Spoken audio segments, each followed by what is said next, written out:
My name is Christine. I am 32 years old, graduated in business administration, and work as a financial manager at a small but promising startup in the heart of New York. I have always been the type of person who meticulously plans everything: my career, my marriage, even weekly meals.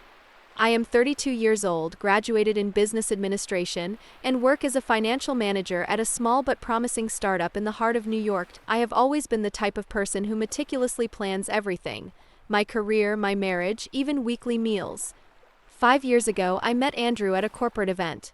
He was charming, funny, and seemed to be the perfect definition of stability.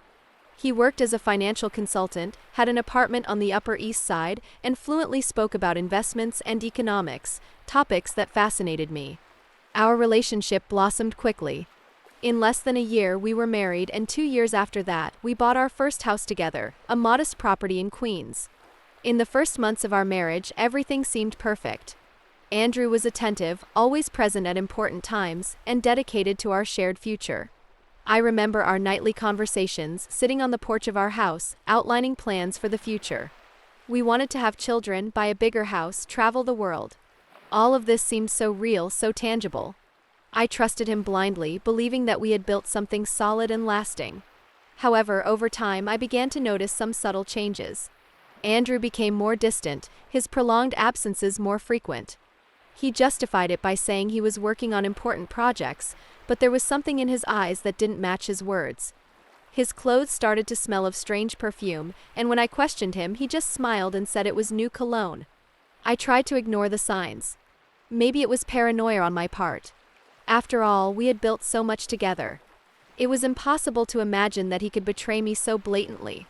Nevertheless, the underlying tensions within our family began to manifest in subtle ways. My parents, who were always against the marriage, started making indirect comments about Andrew. They thought he was too ambitious, that he was using our relationship to advance his career. I defended Andrew, arguing that they simply didn't know him well enough. But inside, a little voice insisted that maybe they were right. My mother, a strong and determined woman, tried to warn me about the dangers of blindly trusting someone. She told me stories from her own marriage, where she faced betrayal and disappointment. "Christine," she would say, "never let anyone take away your power. Be independent, have your own ambitions." I listened to her words, but at the time I couldn't fully understand the meaning behind them. My father, on the other hand, was more reserved. He never talked much about Andrew, but there was an expression on his face whenever his name was mentioned. It was a mix of concern and disappointment. I knew he wanted the best for me, but I also understood that he was afraid of seeing me hurt again. Despite the family tensions, I continued to believe in Andrew. Our life seemed to be following a normal path. I worked hard at the company, climbing the hierarchy thanks to my dedication and skills. Andrew, for his part, continued to impress with his successful businesses. Our finances were healthy, and we had a considerable savings account for emergencies and future projects. But inside, I felt a growing anxiety. Something was wrong, something I couldn't identify. The nights when Andrew stayed out became more frequent, and I found myself anxiously waiting for his return. When he finally arrived, he was tired, stressed, and I could see that there was something on his mind that he didn't want to share. Then came the fateful day. It was a Wednesday morning. We woke up early, as usual. Andrew had coffee while I got ready for work. Everything seemed normal, except for the fact that he avoided looking directly into my eyes. When I asked him about it, he just smiled and said he was tired. I rushed to catch the train, and he was still sitting at the table, reading the newspaper. I suspected nothing.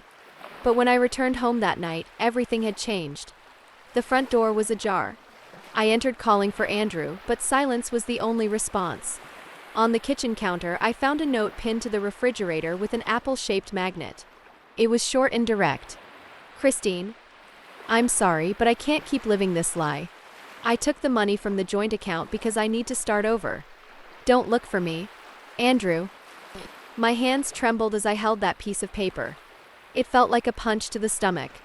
I ran to the bedroom and opened the closet. His clothes were gone. In the bathroom, his personal hygiene products were also missing. He had really left. The worst came later. When I checked our bank accounts, I discovered that Andrew had emptied all our reserves, including the emergency savings and the fund we were saving to buy our next house. 5 years of hard work evaporated in the blink of an eye. He not only abandoned me but also left me without resources to start over. That's when I realized Andrew wasn't just an unfaithful husband. He was a calculating predator, someone who used people to achieve his own goals. And now I was just another victim. At that moment, I felt a wave of emotions invade my body. Anger, sadness, disappointment, everything mixed into a whirlwind of feelings. I fell to my knees on the cold kitchen floor, sobbing uncontrollably. Tears streamed down my face, and I wondered how everything had come to this point. How could I have been so naive? How could I have trusted someone so much who ended up destroying me? The following hours were a blur. I called my parents, who came immediately to support me. My mother hugged me, whispering words of comfort, while my father took care of the practical details. They took me back to their house, where I felt a little safer. But the feeling of emptiness inside me remained. During the following weeks, I tried to process what had happened. I cried, screamed, cursed Andrew until I lost my voice. But the anger soon gave way to another emotion, determination. I knew I needed to act quickly. I couldn't allow him to get away with it. He had underestimated who I was and what I was capable of. I began investigating every detail of his recent life. I scoured our old receipts, bank statements, and even old messages on the cell phone. I discovered that Andrew had been transferring small amounts to an offshore account for months. I also found records of luxury hotels where he frequently stayed. Clearly, he had been planning his escape for some time. But the biggest shock came when I found a picture of him on a social media profile. He was accompanied by a young, incredibly beautiful blonde woman. Both were smiling happily, holding champagne glasses in an expensive restaurant. The caption read, "Celebrating new beginnings." That confirmed my suspicions. Andrew had not only deceived me financially but also emotionally. I decided that I needed to recover the money and give him a lesson he would never forget. I began to devise a meticulous plan, using all my skills and professional connections. I knew it would be a tough battle, but I was determined to win. I wouldn't let Andrew get away with everything he had done. And so, with pain and anger pulsing inside me, I began my journey of revenge and overcoming. I knew the road would be long and full of obstacles, but I also knew that, in the end, I would emerge stronger and more resilient. Because, above all, I was Christine, and I wouldn't let anyone knock me down. In the days that followed, I dove headfirst into the investigation. Every detail, every clue, every piece of evidence was crucial to piecing together the puzzle that was Andrew's secret life. I began searching through our old documents, looking for anything that could give me a lead. I found forged rental contracts, dubious payment receipts, and even love letters written to the blonde woman. I remembered a conversation we had a few months ago, when Andrew mentioned he was thinking about starting his own company. At the time, I thought it was just a passing idea, but now I realized he was planning something much bigger. He had used our financial resources to fund his own projects without ever telling me anything. With this information in hand, I decided to seek professional help. I hired a lawyer specialized in financial fraud who helped me better understand the complexity of the situation. He explained that, although it was complicated to recover the money from the offshore account, there were other ways to seek justice. I suggested we try to temporarily block any transactions made by Andrew using official marriage documents. Meanwhile, I began to rebuild my life. I moved back in with my parents temporarily and dedicated myself even more to work. I used my professional connections to gather information about Andrew. A colleague mentioned that he had been seen in Miami, where he supposedly was starting a new life with his lover. That's when I had a brilliant idea. I knew Andrew was obsessed with status and appearances. If I could expose him publicly, he would lose everything he valued: his reputation, his business, and of course, the money. I hired a private detective to follow his steps. After weeks of investigation, we discovered that he had used fake identities to open several bank accounts and trade stocks fraudulently. With this evidence in hand, I took everything to the competent authorities. I reported Andrew for money laundering, tax fraud, and bigamy. We discovered that he was still legally married to another woman. At the same time, I used my digital marketing skills to spread the truth about him on social media. I posted documents, photos, and anonymous testimonials from other victims. Within a few days, Andrew's name was headline news in all the local newspapers. His new life quickly crumbled. But the battle didn't end there. Andrew, realizing he was in trouble, began using all his influence to try to get rid of the charges. He hired the best lawyers, offered bribes, and even tried to intimidate witnesses. I knew I had to be smarter and more strategic. I began studying financial laws and regulations deeply, looking for loopholes that could be used against him. I spent entire nights analyzing legal documents, discussing with experts, and researching similar cases. My goal was to find a way to prove that Andrew had committed serious crimes and deserved severe punishment. In this process, I faced many internal and external challenges.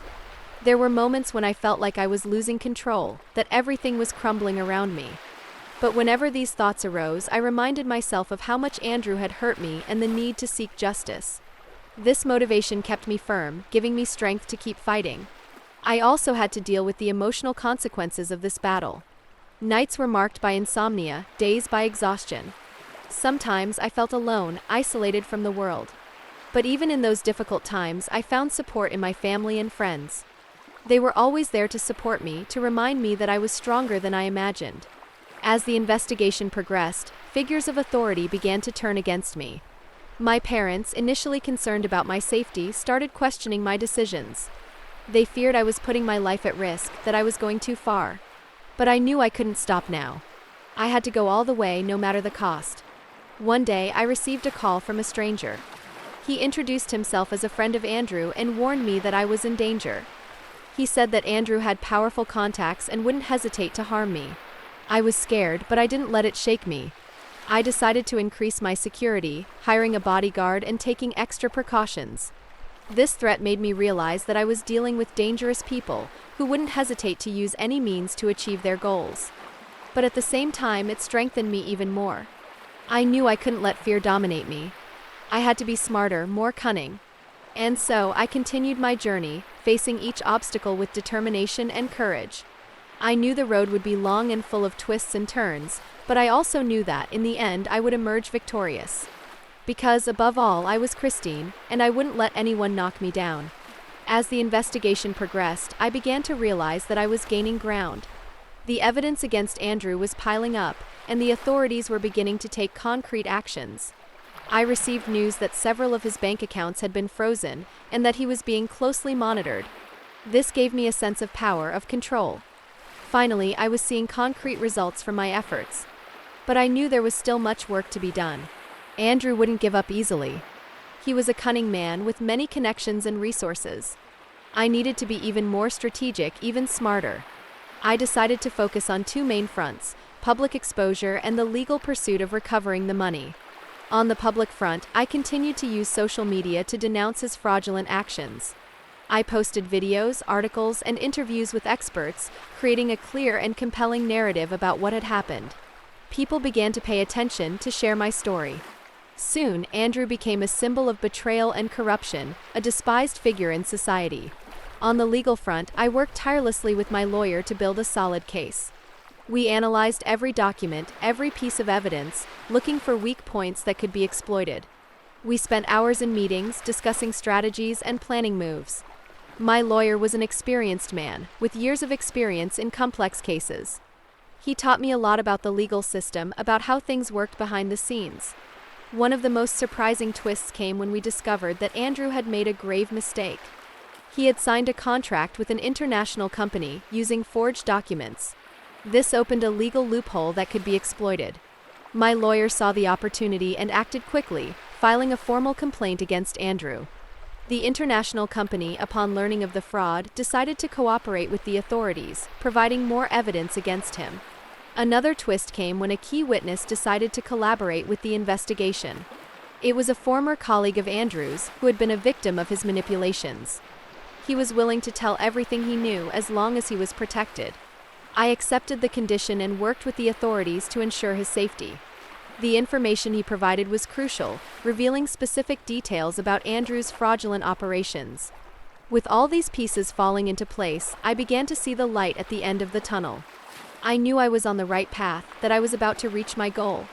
But I also knew I needed to stay calm, not let premature victory lead me to make mistakes. I continued to work hard, dedicating every free moment to the cause.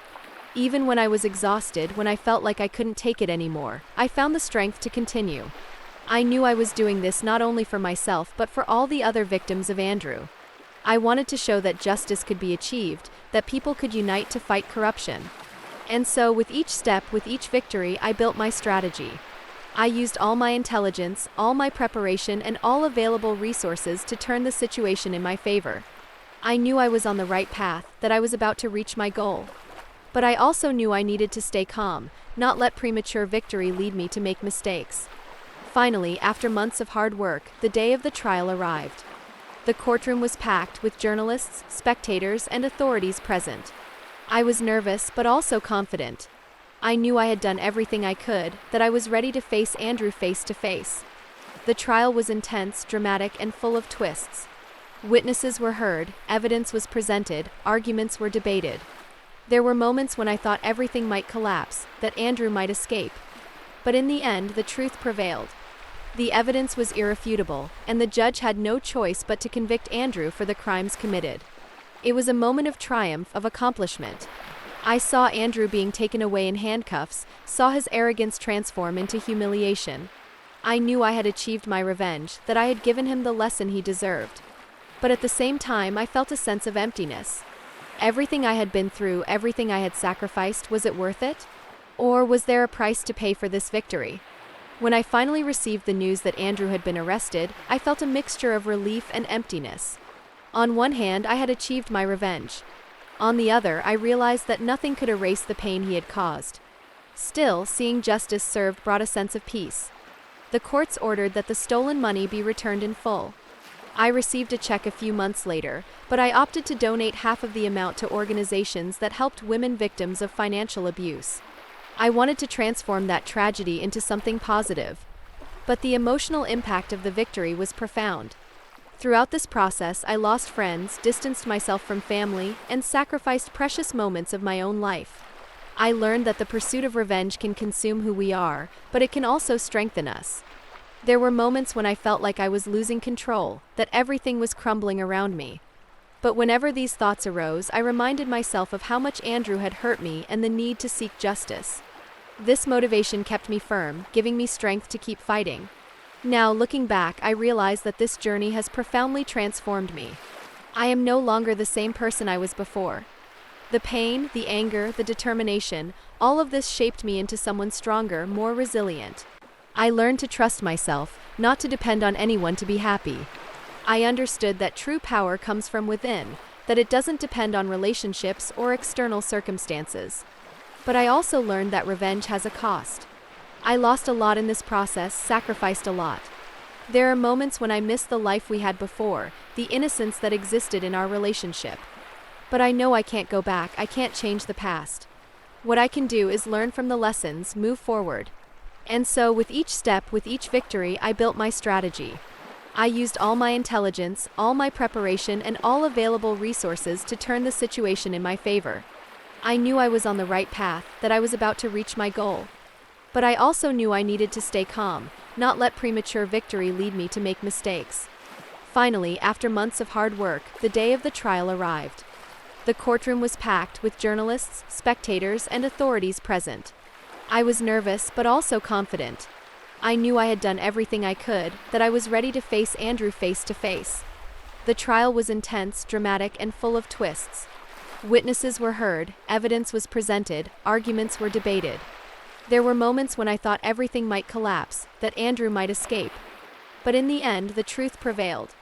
The evidence was irrefutable, and the judge had no choice but to convict Andrew for the crimes committed.